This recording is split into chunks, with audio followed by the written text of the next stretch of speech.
Hello and welcome to Analysis Law, and in this video we are going to see an important provision of Indian Contract Act, and that is consideration. Now consideration is the lifeblood of any valid contract. Section 10 of the Indian Contract itself declares that all agreements are contracts only if they are having a lawful consideration apart from other essentials also.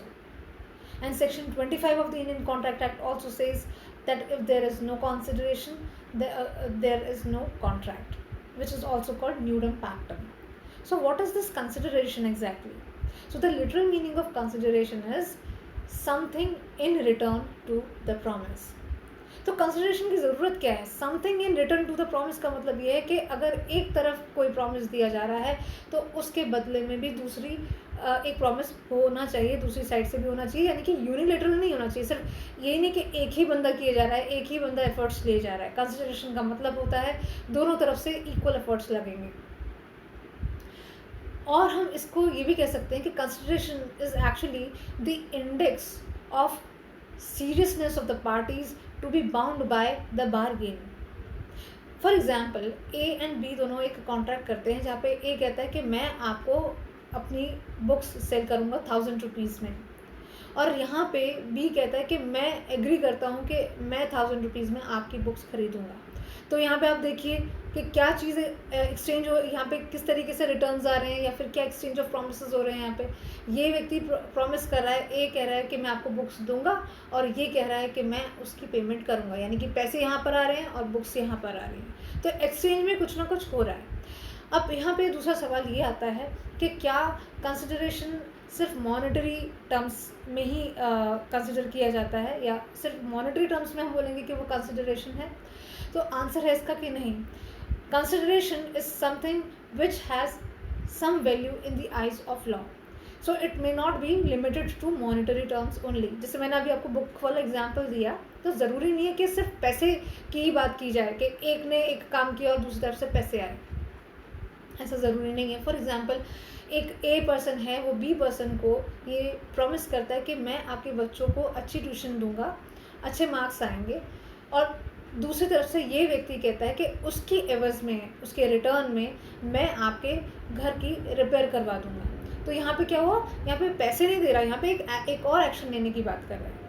तीसरा सवाल ये भी होता है कि क्या consideration हमेशा benefit की ही बात करता है? कंसिडरेशन में दोनों तरफ से बेनिफिट होना चाहिए कि दोनों पार्टीज़ को, क्योंकि अब अभी हमने बुक वाले एग्जाम्पल में भी देखा, और हमने अभी जो सेकेंड वाला एग्जाम्पल था उसमें भी देखा कि इधर से कुछ गया और उधर से भी कुछ गया, और दोनों को कोई ना कोई बेनिफिट हुआ। लेकिन ऐसा ज़रूरी नहीं है कि हर कॉन्ट्रैक्ट के केस में कंसिडरेशन पॉजिटिव ही कंसिडरेशन हो। पॉजिटिव कंसिडरेशन मीन्स कि हर बार बेनिफिट ही हो किसी तरीके का, या किसी तरीके की कोई राइट ही इंस्यू करे, या फिर किसी तरीके का कोई एडवांटेजियस ही पोजीशन पर आए, ऐसा ज़रूरी नहीं है। ऐसा भी हो सकता है कि कंसिडरेशन नेगेटिव भी हो सकती है, या कह सकते हैं कि डेट्रीमेंटल भी हो सकती है, या लॉस भी किसी को हो सकता है, या किसी व्यक्ति के लिए वो डिसएडवांटेजियस भी हो सकती है। वो कैसे? For example A and B दो पार्टीज़ हैं, और जहाँ पे ए पर्सन एक समोसे की दुकान पर जाता है और वहाँ पे समोसे खा रहा होता है, राइट। यहाँ पर एक बेगर आता है समोसे की दुकान पे, और वो कहता है शॉपकीपर से कि मुझे भी एक समोसा दे दो, लेकिन इसके पास पे करने के लिए पैसे नहीं हैं। यहाँ पर शॉपकीपर उस बेगर को मना कर देता है कि I am not going to give you any samosas because you don't have any money. यहाँ पर ए इस शॉपकीपर को कहता है कि कोई बात नहीं, उस व्यक्ति के, उस बेगर के पैसे मैं पे कर दूंगा, लेकिन उसके लिए, उसकी एवज़ में आप उस बेगर को खाना दे दो या समोसा दे दो। तो यहाँ पर क्या बेगर और शॉपकीपर के बीच में कॉन्ट्रैक्ट बना था? नहीं। यहाँ पर इस व्यक्ति ने, जो ए की हम बात कर रहे हैं, इस व्यक्ति ने शॉपकीपर को प्रॉमिस किया था। क्या प्रॉमिस किया था? कि आप अगर इस बेगर को समोसा दोगे तो उसकी पेमेंट मैं करूँगा। अब आप बताइए, यहाँ पे क्या किसी तरीके का बेनिफिट हुआ है इस ए पर्सन को? नहीं हुआ है, पर फिर भी ये कंसिडरेशन है। ये कंसिडरेशन इसीलिए है क्योंकि जो कोई काम आप करोगे उसके बदले में मैं कुछ करूँगा या नहीं करूँगा। अब आप पूछेंगे कि नहीं करना भी क्या एक कंसिडरेशन का पार्ट हो सकता है? यानी कि एक्शन तक तो समझ में आता है, लेकिन एब्सटेनिंग या एब्सटेनेंस फ्रॉम डूइंग समथिंग, क्या ये भी कंसिडरेशन का पार्ट हो सकता है? Then answer is yes. ये कैसे? For example A and B. This A has taken some loan from B creditor and he is not able to pay his amount within a scheduled time. अब यहाँ पर ये व्यक्ति कहता है कि क्योंकि तुमने मुझसे जो लोन लिया था वो तुम उस टाइम में, शेड्यूल्ड टाइम में पे नहीं कर पाए हो, उसके लिए अब मैं तुम्हारे खिलाफ एक्शन लूँगा। यहाँ पर अब ए कहता है कि ऐसा करिए, आप 6 महीने के लिए एक्शन मत लीजिए, 6 महीने के लिए रुक जाइए, मत करिए फॉरबियरेंस टू स्यू, यानी कि don't sue me for 6 months. लेकिन उसके साथ में मैं आपके लिए भी कुछ करूँगा। क्या करूँगा?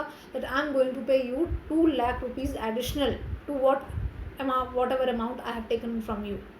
तो उस कंसिडरेशन के बेसिस पे ये व्यक्ति इस पर्सन को स्यू नहीं करता for 6 months.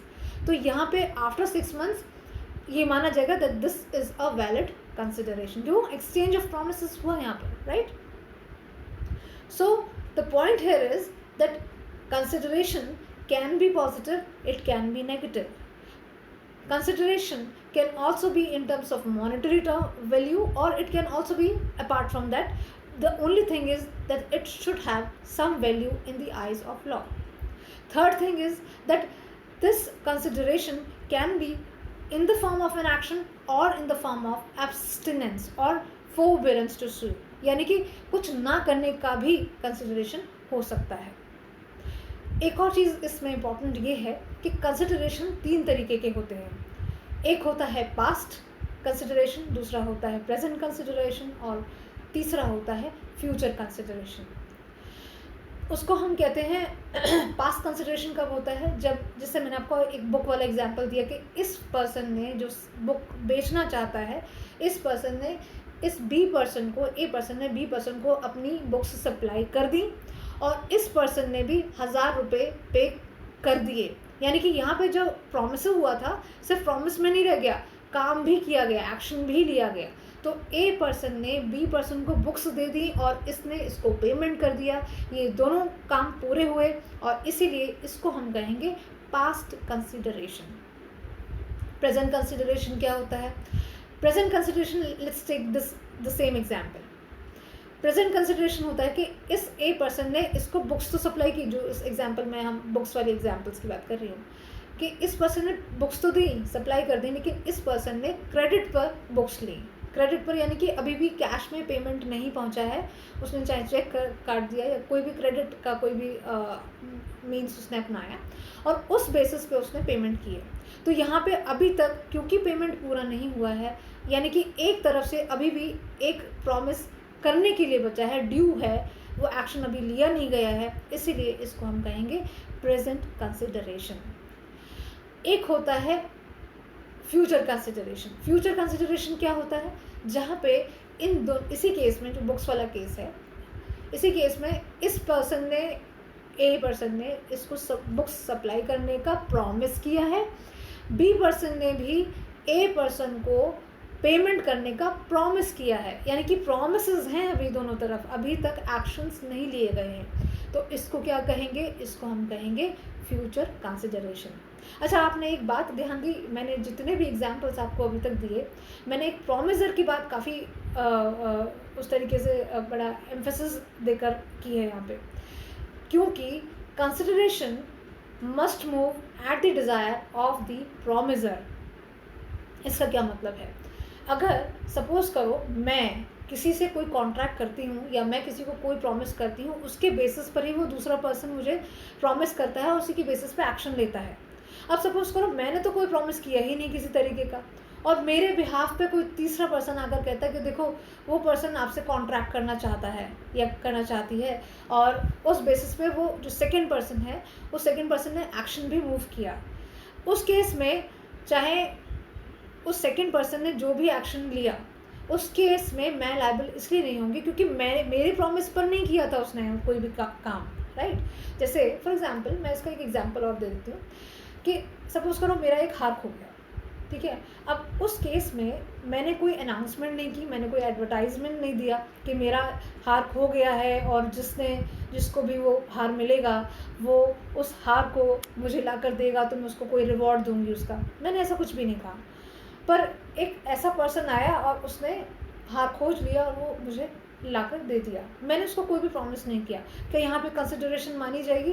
The answer is no, this is not a valid, there is no consideration. ये कॉन्ट्रैक्ट ही नहीं बनेगा क्योंकि यहाँ पे कंसिडरेशन नहीं है।